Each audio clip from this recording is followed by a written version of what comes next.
Well, here we go, 4 o'clock on your Tuesday, and we start with that. That is quite the traffic jam. C-470 in Littleton. That's a look at the traffic just crawling, barely going westbound. This is near Lucent.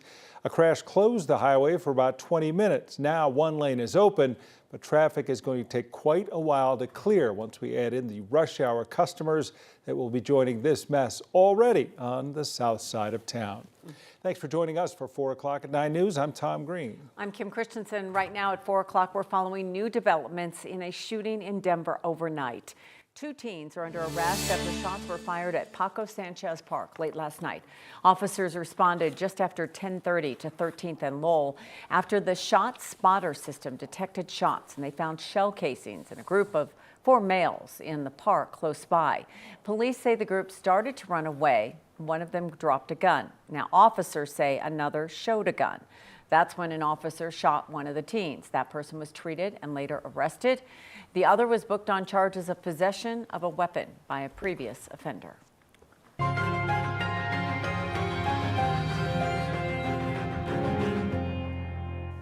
Aurora Police have repeatedly refused to release all of the body camera footage from the fatal encounter between their officers and a man wanted on a warrant. Well, today 9 News filed a lawsuit seeking access to all of that video from the shooting that left an unarmed man dead. The incident occurred last May. 9 News Investigates Kevin Vaughn walks us through what happened and why the man's family and others want all of that video made public. Last May 23rd, Aurora Police surrounded Kylan Lewis, wanted on an arrest warrant out of Denver for attempted murder. Seconds after getting out of a car, one of the officers fired a single shot. We're pausing the body cam video here. On the ground! On the ground! I'm telling you, dude! On the ground! Lewis had a cell phone, not a gun. He died at age 37 from that single gunshot. More than 9 months later, questions remain. All we want and all we're asking is to show what happened. Just show the video so that we as a community can make our own choices and the family can start their healing journey. Median Schaffner is the head of the nonprofit Epitome of Black Excellence and Partnership. She has repeatedly called for Aurora Police to release all of the body camera footage from that fatal encounter. You're choosing to keep something hidden, and those choices tell a story all their own. I'm going to stop short. So APD gave us 5 incomplete videos. None lasts longer than 7 minutes. The recording from the officer who shot Lewis starts like this and is 92 seconds long. Today, 9 News filed a lawsuit in Arapahoe County District Court seeking access to the rest of the body camera footage, something Kylan Lewis's brother and father support. All I know is that my brother was killed, footage was edited, they didn't release things for a reason, and they still have not. They should show all of what happened. You know, the body camera is there for a reason, and the reason why they're not showing us because they know they done wrong. Kevin Vaughn, 9 News. A state law went into effect in 2023 requiring the release of body camera footage when there's a complaint of officer misconduct. 9 News Investigates has confirmed there were multiple complaints in this case. Today, Aurora said the portions of video they have released is all they believe they must provide. Let's take a look outside. If you got outside, boy, it looked nice, and then you deal with that stubborn wind. It got us warm, up near 70 degrees out at the airport, and the warm weather is going to be sticking around for a few more days. That's why Kathy Saban's joining us to let us know how many a few is. Yeah, a few. We'll take a few times. We will. 10 or so. Yeah, I think we're going to have this above average temperature trend through the weekend. But tonight we're tracking a weak cool front that will bring our numbers down for tomorrow. 2 days with highs in the upper 60s in record territory. We're dealing with some gusty winds, but those winds should ease later tonight with the arrival of that front, which will bring highs in the 40s tomorrow. I know that sounds cold after temperatures in the 60s and 70s, but that's actually where we should be for this time of year. Current readings right now still pretty comfortable out there. 64 in Denver, 70s to the south, but the wind is very gusty out of the west and northwest, especially across northeastern Colorado and over some of the higher passes to the west, where we're tracking a little little bit of snow. Not enough snow that we have winter weather or travel advisories posted, but be aware you will run into wind and snow if you're traveling some of the foothill canyons or that I-70 corridor. For Denver, I doubt we can get any of that moisture on the ground here. We're just so dry, and that wind is just taking everything out of the atmosphere for now. So temperatures are going to slide out of the 60s into the 50s, and the wind will die down later on tonight ahead of a much cooler day tomorrow. But the extended forecast puts us back in record territory before we have a chance for cold and snow. I will lay all of that out in detail, everything with our extended forecast in just a bit. With the wind today, you may have noticed the flags today flying at half-staff. Governor Jared Polis made the order from sunrise to sunset today to have the flags fly halfway in honor of former state representative Rod Bockenfeld. He died early this month, February 13th, after a battle with cancer. The Republican representative once served as an Arapahoe County commissioner. Bockenfeld also worked to guide budget decisions with the State Joint Budget Committee. Bockenfeld was 69 years old. Boulder's Democratic District Attorney is looking to become the next Colorado Attorney General. Michael Dougherty was just elected to a second term as Boulder DA in November. He spent 7 years leading cases in Boulder County, including the prosecution of the King Soopers shooting suspect. His campaign announcement says he promises to protect rights and win the most important battles against Donald Trump and Elon Musk. Colorado's current Attorney General, Democrat Phil Weiser, is running for governor. Today, lawmakers heard directly from former federal employees on Capitol Hill.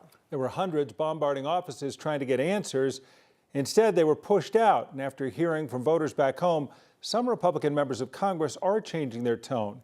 Here's NBC's Aaron Gilchrist.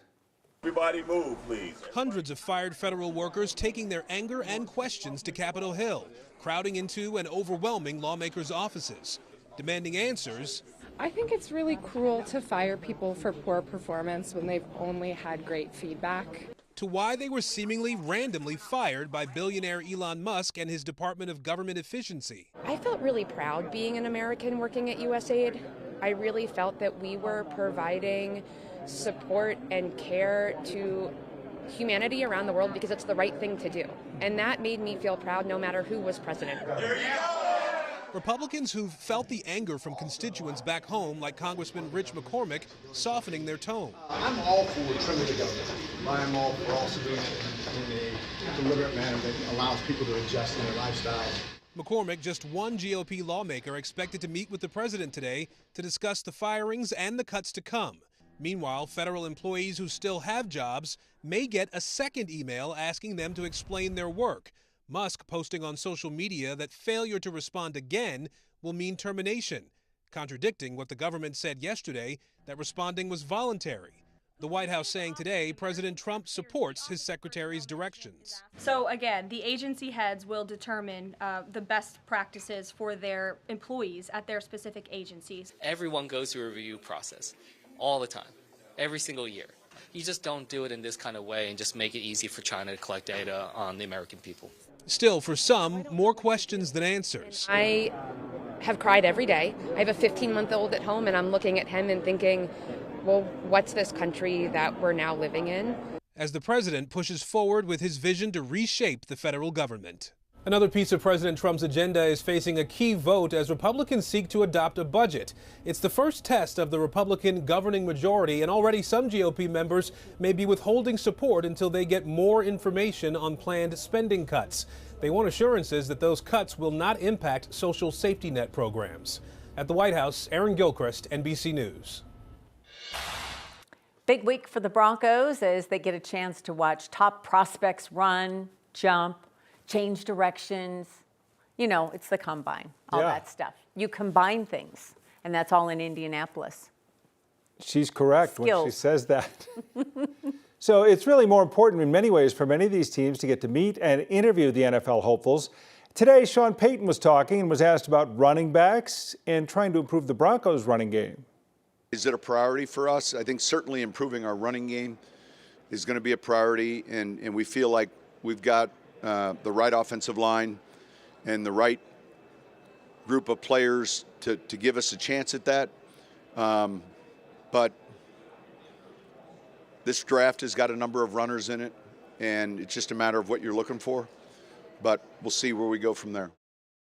See a lot of different mock drafts, but the Broncos, as it stands, pick at number 20, and they may very well have the pick of the litter as far as running backs or the chance to even grab one of the top tight ends. Of course, the idea that they keep talking about that do-it-all player, that he uses the term joker. And if you hear him talk about a joker, he's just talking about a guy who you can line up in different places and ask him to do different things and have him do those things really well.